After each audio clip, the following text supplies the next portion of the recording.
Okay, this is part two, and we're going to pick up with the password. I was saying in the last video that creating a password is going to be very, very difficult. It just is. You have to come up with a password. Maybe it's your favorite password that you've used in the past, but you're going to have to take your password, write it down on a piece of paper somewhere, and then try to figure out what it is backwards. Because if you use any word, they will kick it out. So you got to make sure that you pick a very complicated password. That's the worst part about doing this, is making your password, and make sure that it is 12 characters long at least, and no more than 32. That's a lot. That's more than most websites require. And it's got to have letters, numbers, and special characters. So what I told my students last year when they started this requirement, I told them to use an exclamation point at the end or something easy. If you already can figure this thing out on your own, don't worry about me. Just do your password. If you're having trouble, then you might want to use some of my pointers here. Can't have your EID number in it. Can't have your birthday. It can't have your name, first, middle, or last. And anyway, make sure you pay attention to this bottom part. It cannot contain any words or characters combinations found in a list of common passwords that are considered insecure. So, I mean, I don't think most of y'all probably use this stuff, but if you do, don't do it. So once you get your password made, you'll get a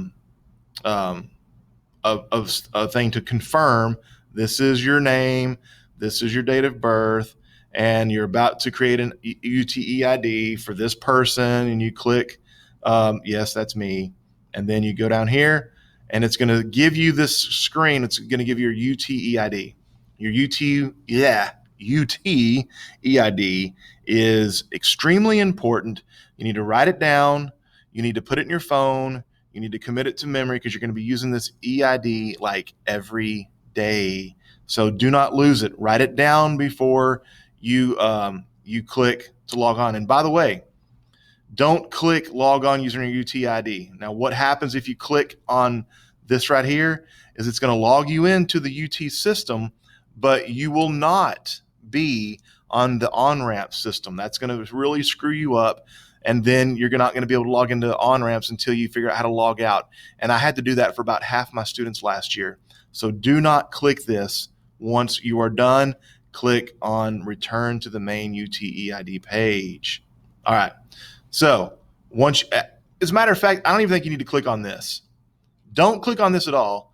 You don't have to click on this. All you have to do from here is you have to go to the website for OnRamps, which is this right here, onramps.utexas.edu and /portal. Now, the portal you won't use every time you go into OnRamps.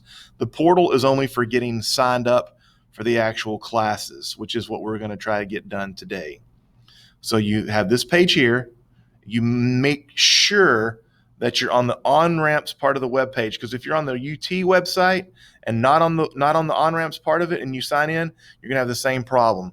You're going to be locked in to the UT website, but not on the OnRamps portion of that website, if that makes sense. It may not for now, but it will eventually. So make sure that you're always on the OnRamps part of the website, because you can find this on just UT. Like if you clicked on this, boom, it's going to take you to UT.